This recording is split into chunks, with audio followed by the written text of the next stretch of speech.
It seemed, okay, as a viewer, let me tell you what it looked like to me, and then you tell me if I'm off base, if I'm on. Go for it. Go for it.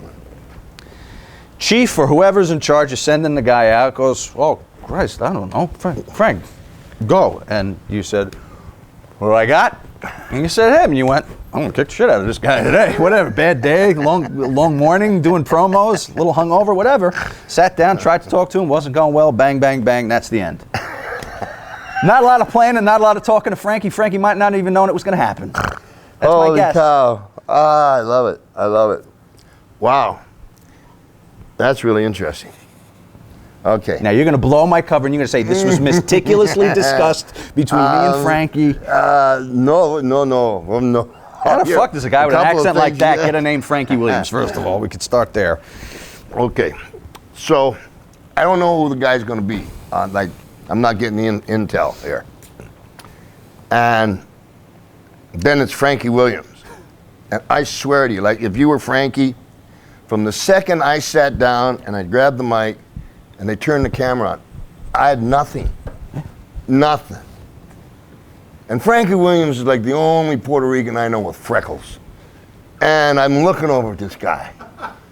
Now, I need to bring you back about 4 years just for a lesson I got taught by an old timer named Paul Jones. I was doing a promo about Paul Jones and it says, you know, he's so old every time he passes a cemetery, two guys chase him with shovels. You know, nah.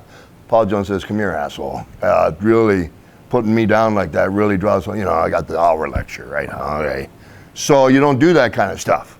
So here's Frankie. Fuck. All right, where are you from? Columbus, Ohio. In the thickest fucking Puerto Rican accent. I'm from Columbus, Ohio. We're off, baby. But you suck as a wrestler. That was against everything. Yeah. Everything. Pointing out the real weakness. Yeah. You're whatever. You know, you're a jobber. You're pissing in the wind, you stupid fucking bum. Da-da-da-da-da. And it nailed those buttons. Because he came back like the alien. If you remember, you get rid of him, you go to close. I was just saying that today. The most unbelievable thing of that is the jobber comes back and steps on your closing line. Because he was that pissed. And he was pissed. And the only reason we got the closing line was it was hot off the camera. Right, the mic on the camera. Yeah, the mic on the camera. But, and everybody else, you got to understand, like, whatever the League of Extraordinary Gentlemen back there were watching on the monitor, you know, with Gorilla Monsoon going, what the fuck is he doing? Yeah, you want me to go in there and do what? That's how, and everybody's going, sure, I'll do one. And that was the attitude. Yeah.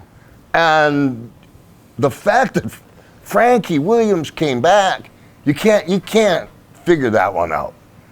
The way he did it. And doggone it, everyone was a shoot. You know, sometimes if it was like, I wanted to say something about you and a girl, it'd be you and your girlfriend, no family. Right, man. You know, but anything else, God help you if you've done something. Frankie didn't know what was coming. I didn't either. Gorilla didn't. Nobody did. No. Nobody even, I know nobody tells you what to do, but they didn't even say anything like, you can put your hands on this guy, you know. Like, sure. Nobody tells you anything like that before that segment. Nothing. Why did you hit him? Why did I hit Frankie? Yeah. That's a psychology issue. Okay, so interviews became very layered.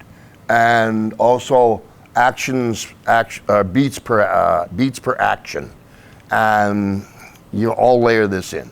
So once you get in there and it becomes real, like Frankie Williams all of a sudden goes, "What? Right. Okay, you got to stay in here," and it's a scary place to stay, but because then it keeps going, and I'm looking at him. And I can see he ain't going, and so I know I need to lay on him a little bit. and whatever's going to happen, happen, but at least I got him, as opposed to trying to come back here and, oh, I'm sorry, and play the chicken, oh, I didn't mean, no, fuck you. And it also set a precedence because I changed the forms of interview from listening to Dick the Bruiser and Super Billy Graham, all fantastic, outranked me, every one of them. But they would say, I'm going to rip your lungs out, I'm going to, but they never did it. So I found out, don't ever say anything in an interview that you don't back up in the ring. And that gives you a credibility that's second to none.